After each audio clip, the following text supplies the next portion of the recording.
Hello everyone, and welcome back to Educator.com. I'm Dan Fullerton, and in this lesson we're going to talk about Gauss's Law. Now in our last lesson we spent quite a bit of time doing derivations of electric fields due to continuous point charge distributions. Gauss's Law is one of my favorite lessons in physics, because after we've gone through that really tough lesson and you survived it, we're going to show you a much simpler way to deal with a bunch of those situations. So our objectives.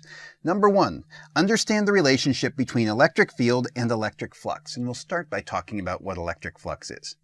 Secondly, calculate the flux of an electric field through a variety of surfaces.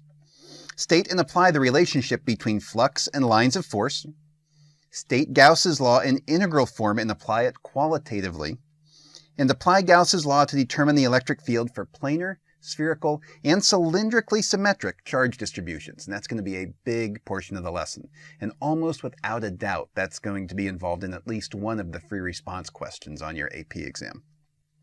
And finally, apply Gauss's law to determine the charge density or total charge on a surface in terms of the electric field near that surface. So let's start off by talking about what is electric flux. Electric flux is the amount of electric field penetrating a surface. We'll give it the symbol, capital Phi. And if we have some random surface, whatever that surface happens to be, what we'll do is we'll define a small piece of that surface. And from that, coming out of it, perpendicular to it, we'll define a vector, dA, where the direction of dA, the area, is perpendicular to that surface. And assume we have some amount of electric field coming out of that surface as well, coming out through that area. The angle between these we'll call theta. Then this little bit of electric flux coming through that red portion, coming through our little bit of dA, we'll define as d phi, the flux, equals the electric field dotted with that area vector, dA, or E dA cosine theta if we're dealing with the magnitude, which implies then that the total flux is going to be the integral of that little bit of electric flux, which is going to be the integral over that entire area of all those little bits of E dot dA. You can almost think of this like airflow or rain on a cookie sheet. If you have a cookie sheet held flat and it's raining on it, the amount of rain that's hitting that cookie sheet would be equivalent to the flux. Now, really, flux goes through the surface. That doesn't work with rain in a cookie sheet, but maybe you get the idea. And if you start tilting it at different directions, different amounts of rain hit the cookie sheet or go through it. Wind through a grate, perhaps, something like that. So, what happens if you have a closed surface instead of just this open surface? Well, let's draw a closed surface. Something like that, and you'll have to try and picture that in 3D because my drawing skills are poor at best. Well, in this case, we could define some little piece over here as dA, or you could define, say, something over here as a dA. But once again, the total flux is going to be the integral over the closed surface, a shorthand notation, integral over a closed surface of E dot dA. So you're integrating over the entire thing to enclose it. And now by convention, normals to closed surfaces point from the inside to the outside. So total flux through a closed surface is positive if there is more flux from inside to outside. It's positive if there's more coming out than going in. If more is going in than coming out, then we would call that a negative flux. Just a convention as far as signs go. So let's take a look now at a point charge inside a hollow sphere to help us get an idea of how this Gauss's law thing really works. We'll place a point charge inside a hollow sphere of radius r. Let's draw ourselves a nice, happy little sphere of some radius, r. And at its center, we're going to put a point charge. Let's make it plus q. Pretty easy to see that electric field lines are going to be symmetric throughout, assuming I could draw a little bit better sphere. We could then say that the little bit of electric flux through some little piece of this, dA, and let me define that dA here, is going to be equal to the electric field dotted with dA, which, as we said previously, is just E dA cosine theta.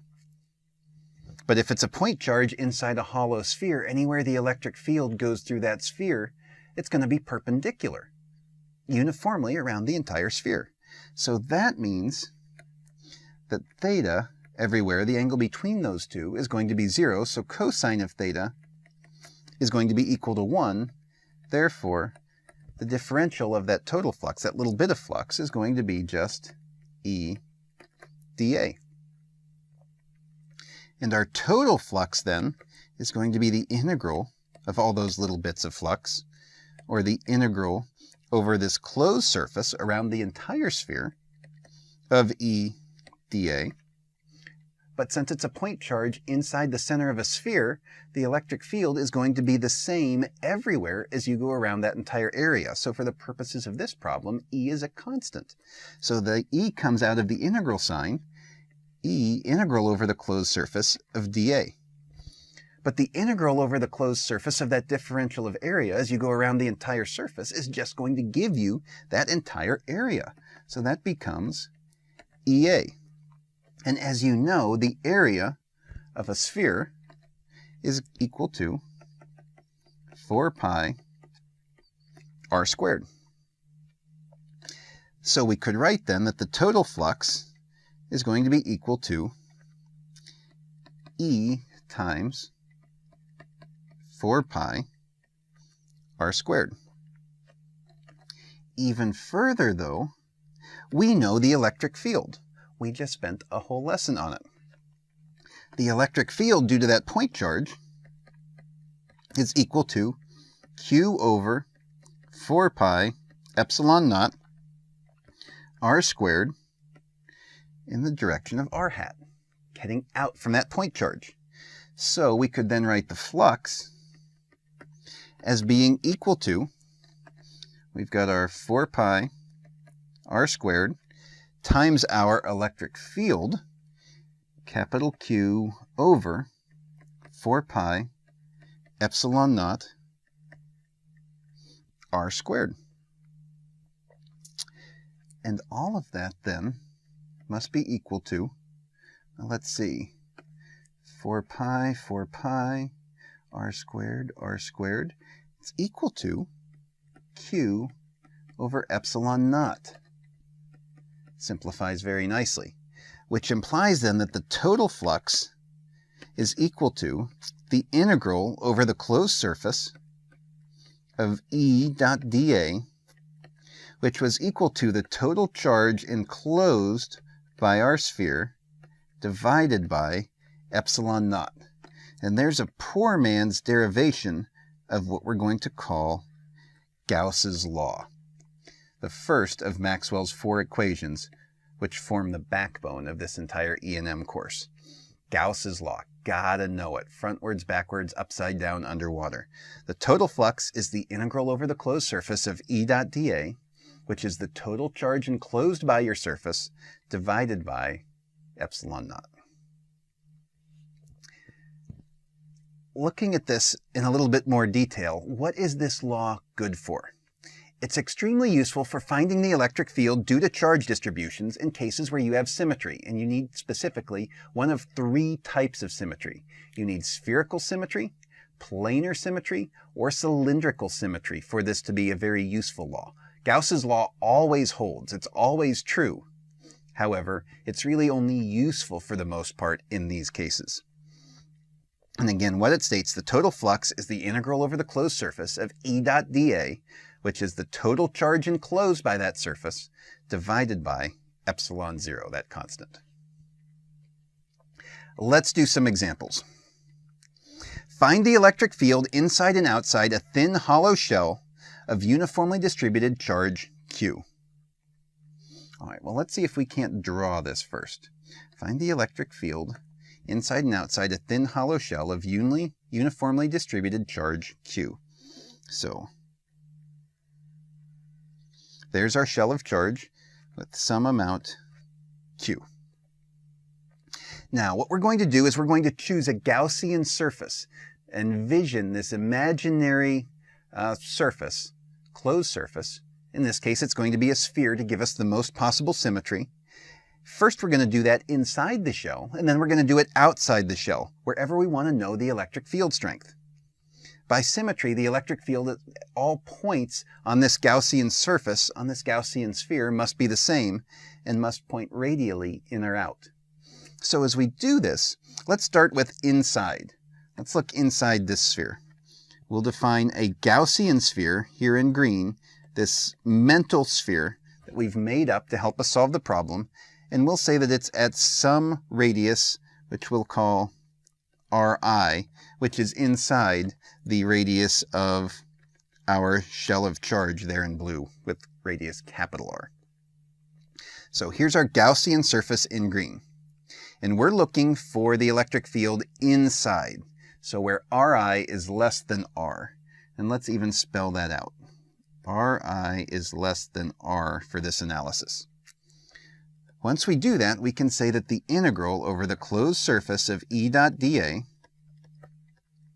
equals Q enclosed by our Gaussian surface divided by epsilon naught. Gauss's law. We start off by writing it.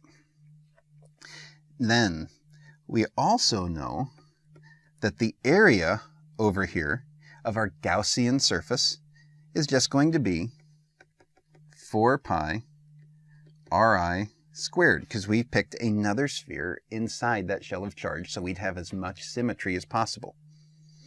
So then we could state that the left-hand side, E is constant everywhere. The integral of dA is just going to be the area. Left-hand side becomes EA equals Q enclosed over epsilon naught. Note, we didn't have to do any real integration. When you're using Gauss's law, vast majority of the time, if you have to do any real integration over here, you probably didn't pick the greatest surface. EA equals Q enclosed over epsilon naught, which implies then that E times our area, 4 pi Ri squared, equals the charge enclosed divided by epsilon naught. Or we could say then that E equals charge enclosed over 4 pi epsilon naught Ri squared. What makes this one especially easy, though, is the charge enclosed by our Gaussian sphere is 0. All the charge is outside in this blue shell of charge. There's nothing inside our Gaussian sphere. Q enclosed equals 0. Therefore, the electric field equals 0 inside that hollow shell of charge. Gauss's law to find the electric field inside where it is 0 everywhere.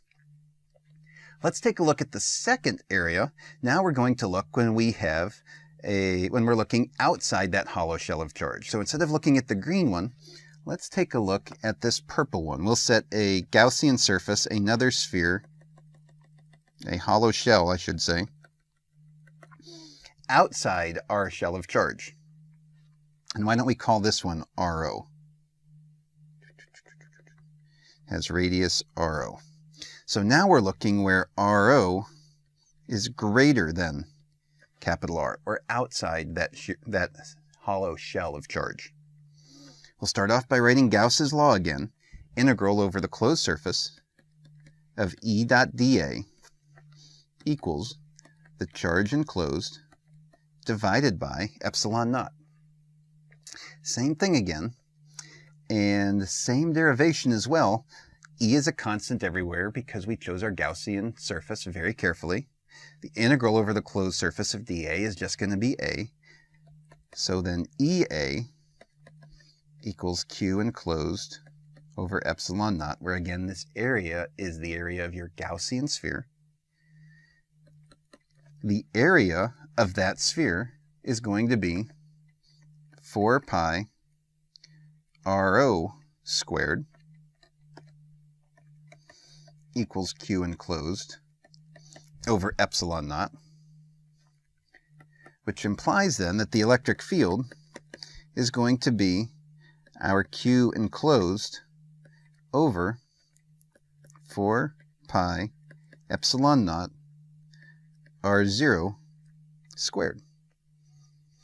So the total charge enclosed is plus Q, so that's going to be Q divided by 4 pi epsilon naught R0 squared for any R that is an RO that's outside this hollow shell of charge. Wow, this is the same as if all the charge was placed at a point in the center of the sphere. You could treat it like it's a point charge once you're outside. It doesn't matter what shape it is, as long as you can use Gauss's law on it. This could be any amount of charge, any size diameter shell. As long as you are outside it, you can treat it all as if all of that charge was condensed at a single point inside at the center of that shell. See how powerful this is, how much slicker this is? You can just see the beauty and all the symmetry of the math as you do these sorts of problems. And we'll go through a couple more examples to help clarify it. But let's make a graph quickly of the electric field versus radius, just to help finish this one off.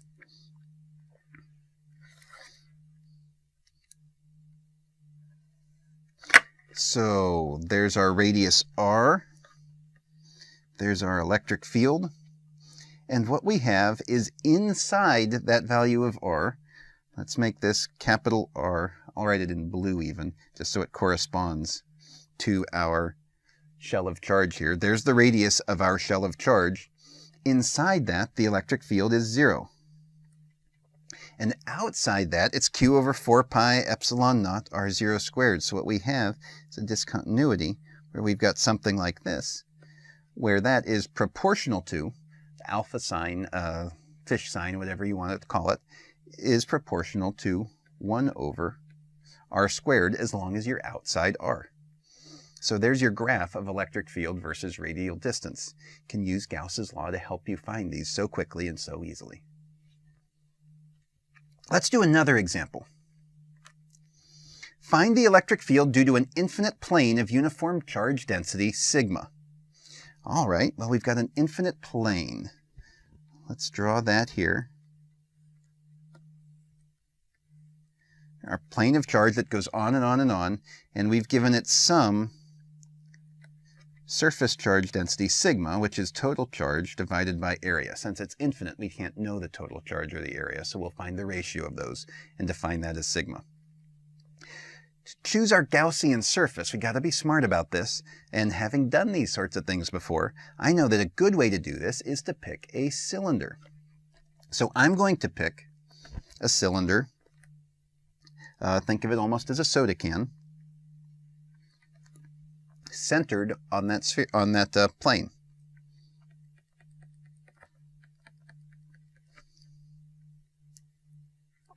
There's the top, and it also extends by the same amount underneath.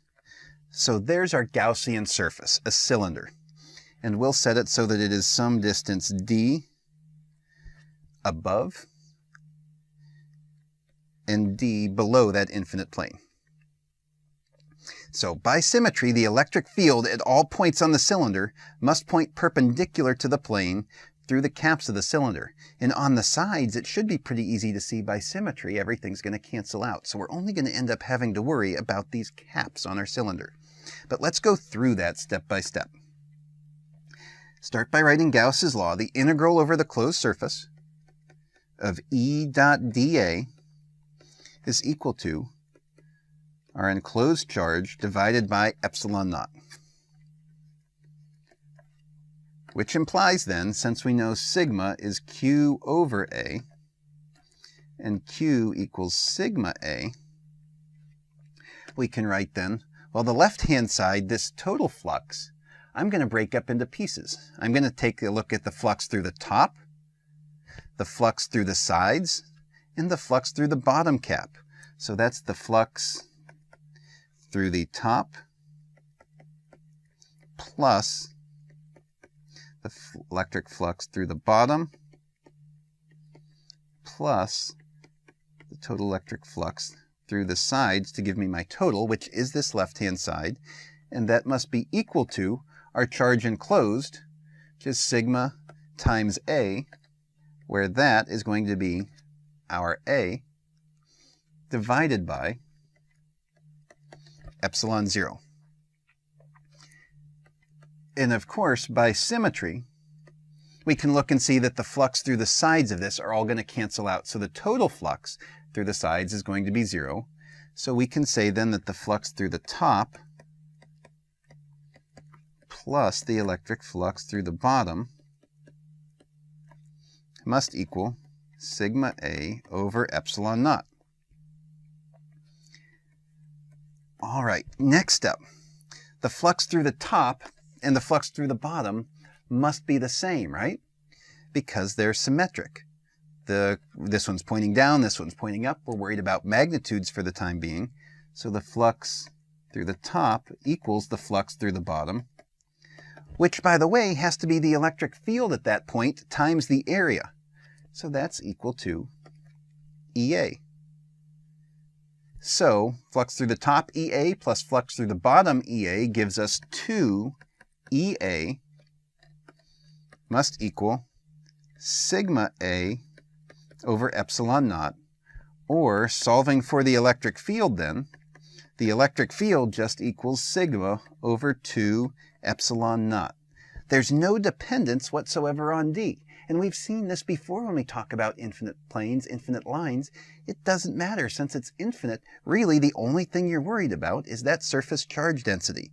How much simpler is that than the derivation that we did with that disk that we grew bigger and bigger and bigger in the last lesson to figure out the electric field due to an infinite plane?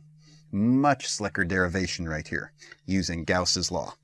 And let's do a graph of the electric field versus distance again, just so that we're consistent.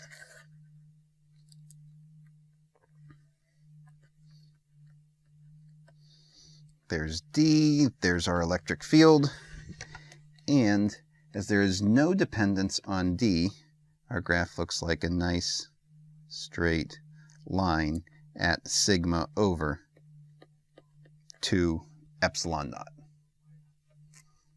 Very good. Let's see if we can't extend this a little further and talk about parallel plates. Find the electric field outside and between two oppositely charged parallel planes or plates. So let's draw our plates first. We'll draw a top plate. We'll draw a bottom plate.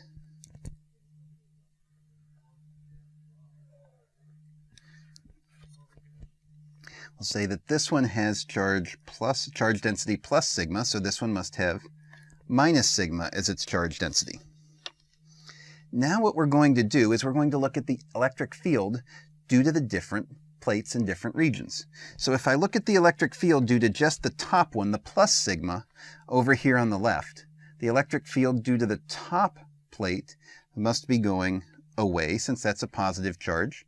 And on this side of it, it must be going away. And over here, we're still looking at the electric field just due to this one, so it must be going away. And everywhere, the magnitude of that is sigma over 2 epsilon naught. Now let's take a look at the electric field due to just the bottom plate in these regions. As a negative charge density, it's going to have the field lines going toward it. So up in this region, we have sigma over 2 epsilon naught toward it. Same thing here, still toward the bottom plate. Again, we're looking at just the electric field due to the bottom plate for now. And down here, we're going toward that negatively charged plate. So when we put these together, if we want to find the total or the net electric field, up above the two plates, we have sigma over 2 epsilon naught up and sigma over 2 epsilon naught down, which gives us an electric field equal to 0 there. In between the two plates, we have sigma over 2 epsilon naught down due to the top plate, sigma over 2 epsilon naught down due to the bottom plate. So our total electric field here is going to be sigma over epsilon naught headed down. And at the very bottom again, we have sigma over 2 epsilon naught down, sigma over 2 epsilon naught up, so the electric field is 0.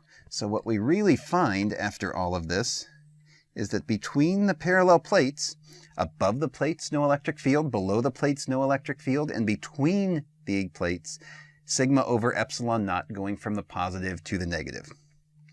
Now, it's important to note that this is not accurate when you get near the ends of real plates. If it's an infinite plane of charge, absolutely works great. But when you get to the edges, you actually get some sort of fringing effects like this. So you've got to have very big plates and either neglect the edges or have infinite planes for this to make sense. But it's a pretty good approximation for most plates, especially in the region not near the very edges of those plates. Let's take a look at another example. Find the electric field strength at a distance r from an infinitely long, uniformly charged wire of linear charge density lambda. All right, so we've done wires before. As I recall, we got into quite a bit of math. Going to be quite a bit simpler here using Gauss's law. So let's start by drawing our wire.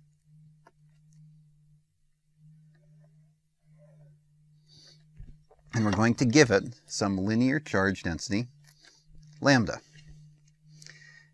Now we've got to pick a Gaussian surface that's going to give us the most possible symmetry. And in this case, for a wire, what I'm going to choose is a cylinder that is centered on that wire. So let's choose a cylinder, something like that, for our Gaussian surface. And what's nice there is we've got a cap on this end, a cap on this end, but just by observation, we can see by symmetry that those are going to completely cancel out, and all we're going to have to worry about is the pieces going through the sides of our cylinder, through the edges of our can, not the top or the bottom. So we'll start off by writing Gauss's law again. Integral over the closed surface of E dot dA equals the total enclosed charge, the charge enclosed by our Gaussian surface, divided by epsilon 0. This is the total flux, but we're going to break that flux up into a piece through the left cap, a piece through the right cap, and a piece through the sides, or I'm just going to write that as the cylinder portion for our flux, must equal Q enclosed over epsilon naught. And as we just mentioned, by symmetry, we can state that the flux through the left plus the flux through the right must equal 0. So all we have to worry about is the flux through the sides of our cylinder, what I'm calling the cylinder portion, equals the total enclosed charge through our cylinder divided by epsilon naught. Now, to find the flux through our cylinder, first thing we have to realize is because it has the wire in the middle, the electric field is going to be the same anywhere on the edges of that cylinder, anywhere around it. That nice piece of symmetry again, as we chose our Gaussian surface very wisely. We need to know the area of that, however. If we have the edges of a can, to find the area of it, what we really need to do is think about cutting it and spreading it out. So we've got our cylinder, we've got to spread it out somehow. What would the dimensions of that be once you've spread it out? Well, the way we're going to do that is we'll say that the flux through the cylinder is going to be, well, if the radius of the top of the cap is 2 pi r and we cut it, that's going to be one dimension of our rectangle we get when we spread out that can piece. So that'll be 2 pi r. And the other dimension is going to be some L that we haven't defined yet, the length of our can. L. So we've got that, and we have to multiply that all, of course, by our electric field to get the total flux. So there's our EA, which is the flux through that. So we can then write that we have our 2 pi RL times our electric field equals our enclosed charge divided by epsilon naught. Now we'll go back to our linear charge density lambda, which we know lambda is total charge divided by length. So then our Q enclosed, the amount of charge enclosed by our cylinder, is just going to be the linear charge density times this length, L. So then we have on the left-hand side 2 pi r L times our electric field equals Q enclosed on the right, lambda L, divided by epsilon naught. Or solving for the electric field, E equals lambda over 2 pi epsilon naught R.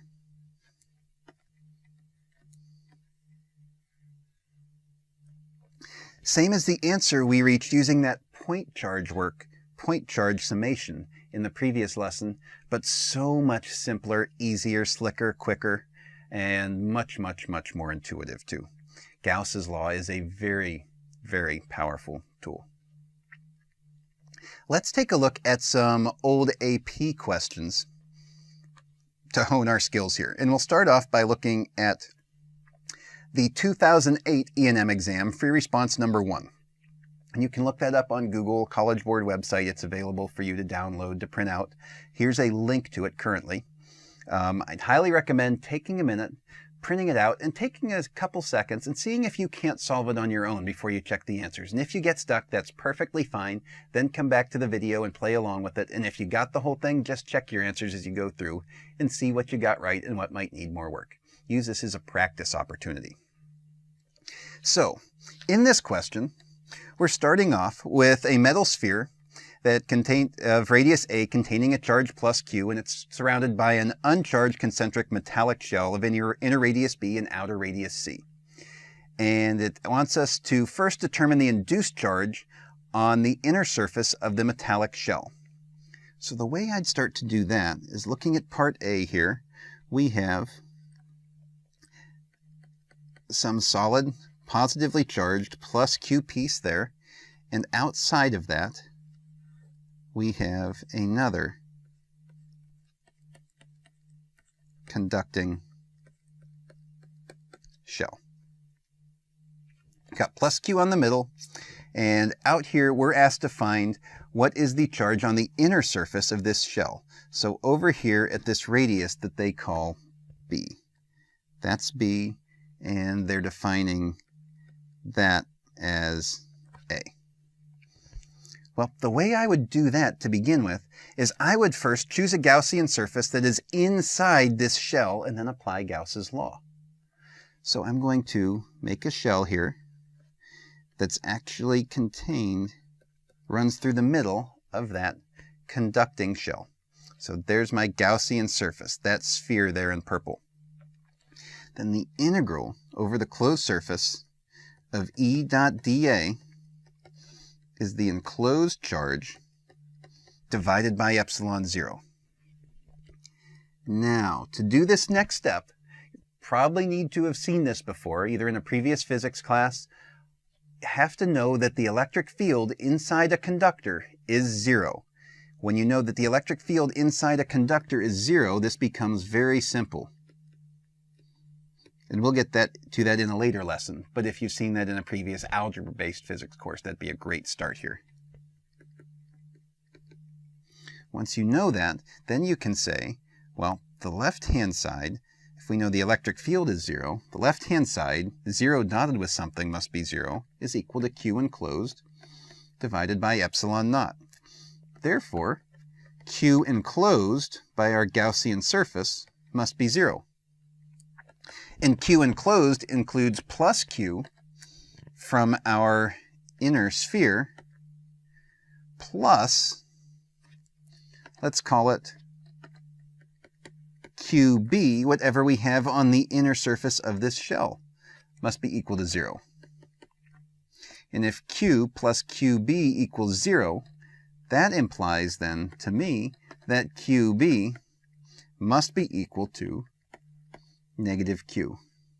So our answer is negative Q. If you have plus Q here on the outside of this sphere, you must have a negative Q charge on the inside there, using Gauss's law. The trick, knowing where to put your Gaussian surface. Let's take a look at the second part there. Find the induced charge on the outer surface of the metallic shell.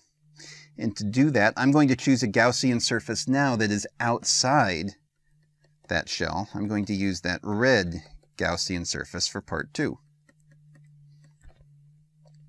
The integral now over the closed surface of E dot dA, which is Q enclosed over epsilon naught, always starting by writing Gauss's law, must be equal to, well, the total enclosed charge must be plus Q. We know that because it says this is neutral in the hole, and that's your positive plus Q. So once we do that, we can realize that, well, Q enclosed equals, we've got our QA, which we called plus Q over there. We have our QB, and we now have our QC, which is what we'll call the charge on the outside of that sphere. So this implies then that our plus Q, our total enclosed charge, Q enclosed plus Q, must be equal to, well, we know QA is plus Q, we know QB is minus Q, plus whatever QC is. Well, the only way that'll work, if we have plus Q total, plus Q and minus Q is going to be 0, that implies then that QC must be equal to plus Q. So the charge on the outside here must be plus Q, which only makes sense by the law of conservation of charge. If we said we had minus Q on this inner surface and the whole thing's neutral, we must have plus Q on that outer surface. So there's how we would do part A. Let's take a look and slide over to doing part B now. And it asks us to determine expressions for the magnitude of the electric field as a function of radial distance for different regions. And for the first region, and I'll call region I, we have R is less than A. So we are inside that inner sphere. Well, in order to do these problems, I'm first going to define now a volume charge density, where rho equals Q over V equals Q over, you know what, I'm not sure I'm going to need that because we've got conductors, 4 pi A cubed. I'll define it, but I'm not sure we're going to need it now that I think about it. So let's take a look here. For R less than A, Gauss's law, integral over the closed surface, E dot dA equals the total charge enclosed divided by epsilon naught. Well, left-hand side just becomes E times the area. The right-hand side is our charge enclosed, which is 0. Therefore, we can state that the electric field is 0 inside that metal sphere, which of course we knew because we already said just a few moments ago that the electric field inside a conductor must be 0. All right, well, we proved it. Let's move on to part 2. Now we're looking in that region between the solid sphere and that hollow conducting shell. Or that solid conducting shell, I should say. So here we have R between A and B in that diagram. Well, now the integral over the closed surface of E dot dA is Q enclosed over epsilon naught. Again, choosing a Gaussian surface that's in that region, which implies that EA, which is going to be E times 4 pi R squared, where R is between A and B, must equal our total charge enclosed plus Q divided by epsilon naught. Therefore, the electric field is just going to be Q over 4 pi epsilon naught R squared in that region. Just like it was a point charge. Moving on to part 3. Now we have R between B and C, or again, we are looking inside that region. Oh, let me draw a picture of it just to make it clear. There's our solid sphere. Here's our conducting sphere. Now we want our R somewhere in this region there in red. Well, we can do that easily in a couple ways. We know already, since this is plus Q here and minus Q on this surface, our total enclosed charge is 0. Therefore, the electric field is going to come out to be 0. Or once again, we're inside a conductor at this point. electric field must be 0. Straightforward. And part 4. Now what we're going to do is look for R greater than C. So we're in some region out here outside the entire object, the entire setup. Well, in this case, we'll start off with Gauss's law again. Integral over the closed surface of E dot dA equals the enclosed charge divided by epsilon 0. Left-hand side becomes the electric field times the area, E times 4 pi r squared. Our total charge enclosed is just plus Q. Therefore, the electric field again is Q over 4 pi epsilon naught r squared. And again, we're treating the entire thing, as long as you're outside of that, outside of all those pieces, as if the entire charge was concentrated at a single point. Same answer. So again, the power of Gauss's law. All right, now it wants us to do a graph of the electric field as a function of distance, which should be pretty straightforward because we just figured out all of the different pieces analytically. So let's draw our graph here.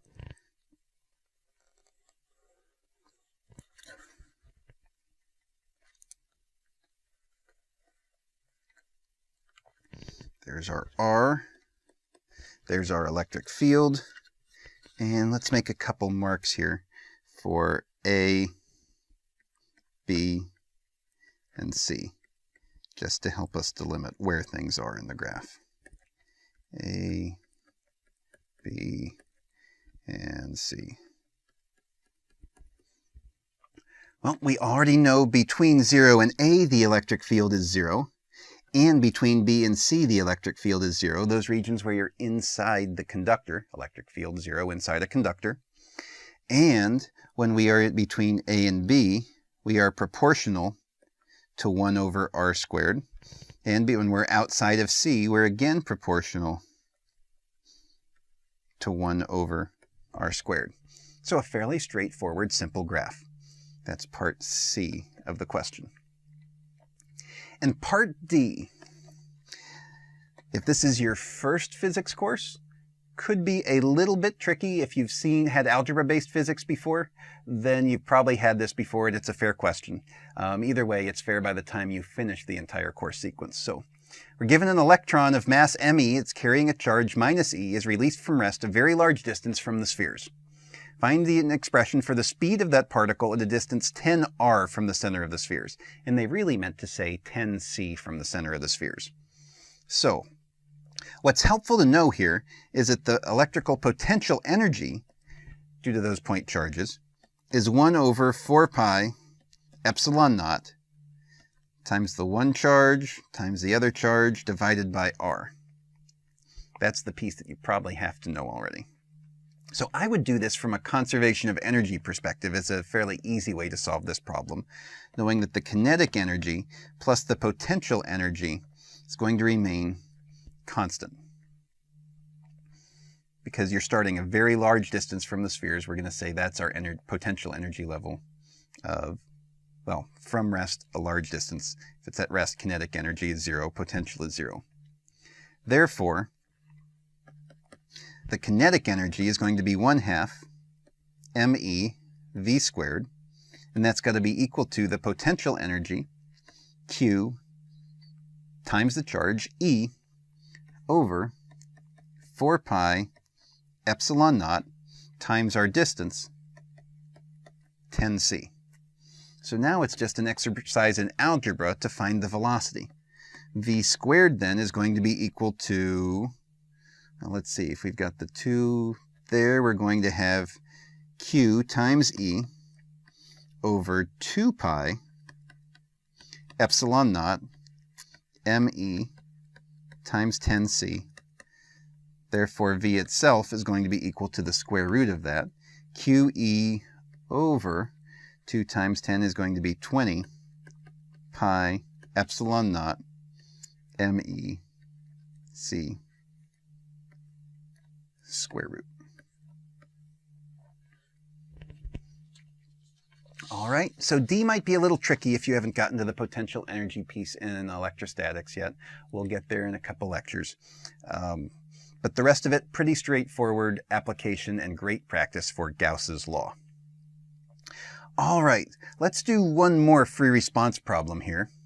This one from the 2011 test, free response number 1, that was kind of an interesting take on Gauss's law and whether you really understand how this law works, and also a bit of close reading. So in this problem, they start off by asking you to use Gauss's law to prove that the electric field inside a spherical shell with the uniform surface charge density sigma on its outside surface and no charge anywhere else inside is 0. And describe the Gaussian surface you would use. We've been doing that for a while now. So let's take a look. Here we'll call this A. If we use a spherical shell that's inside the charged shell,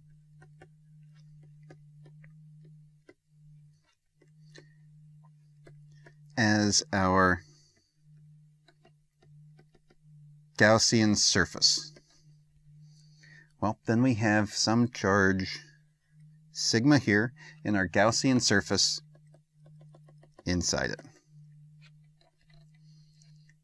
The integral over the closed surface, E dot dA equals Q enclosed over epsilon naught. And the Q enclosed inside there is 0. So since Q enclosed equals 0, we can say that E times the area, 4 pi r squared, equals 0. Therefore, E equals 0. Nice, quick proof. Done.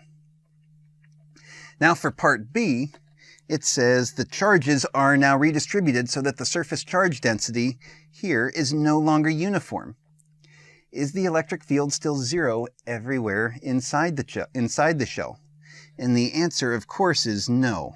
When you do that, without the symmetry of charges to cancel each other out, there can be an internal electric field. Gauss's law still holds, but it's not the same everywhere. So using Gauss's law isn't overly helpful to you in this point for determining an electric field. So I would write something like no, without the symmetry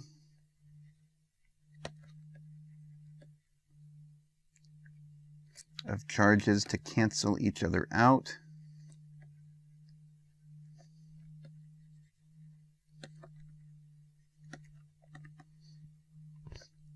you may have an internal electric field.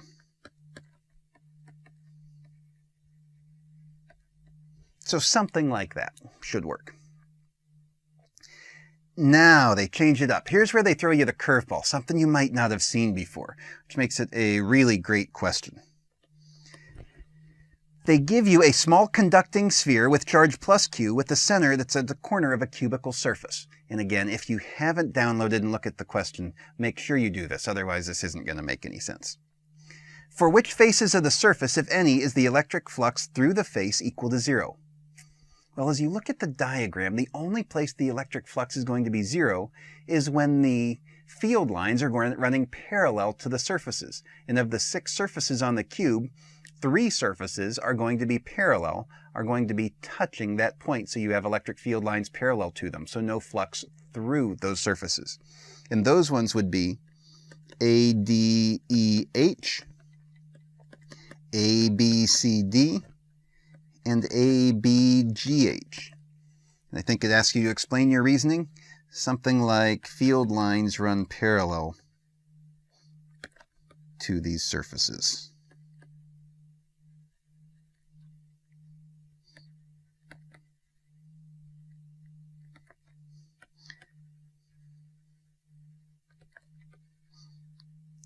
Therefore, no flux through these surfaces. All right, moving on. Let's take a look at D. At which corners of the surface does the electric field have the least magnitude? Oh, that could be really tricky if you don't read the question very, very carefully. At which corner do you have the least magnitude of electric field? And you have to realize at this point that they're talking about a small conducting sphere whose center is at the corner A. Conducting sphere. Inside a conductor, the electric field is 0. So point A, which is inside the conductor, has to have 0 electric field. So I would state that A is inside the conducting sphere,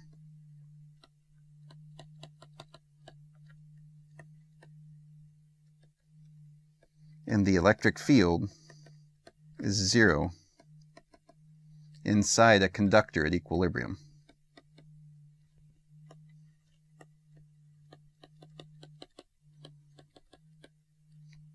Kind of a trick question there if you haven't read it very, very carefully. All right, let's take a look at part E. Find the electric field strength at the positions you indicated in part D. Well, we just did that. And I think they're trying to throw you off again by giving you all these fundamental constants. You don't need them. You already know inside a conductor, E equals 0. So E at point A equals 0. Done. And finally, last part of the question and last part of this lesson. Given that 1/8 of the sphere at point A is inside the surface, find the electric flux through face CDEF. Well, Gauss's law, integral over the closed surface of E dot dA, is equal to Q enclosed over epsilon naught. But now our Q enclosed is Q divided by 8 because only 1/8 of that sphere is inside our cube. So Q enclosed is Q over 8, so that's Q over 8 epsilon naught. Now, by symmetry, we have 3 faces of the cube that have flux running through them. They're all symmetric. They all have the same orientation, the same distance with respect to that point A. Therefore, each one's going to get 1/3 of the total flux. So that's going to be 1/3 of Q over 8 epsilon naught, or I would say the flux through each one is going to be Q over 24 epsilon naught. All right, hopefully that gets you a good start on Gauss's law, an extremely important part of the course. If you struggled with it, please take your time, go back, do some practice problems. You are really going to need this for success in the APC E&M exam.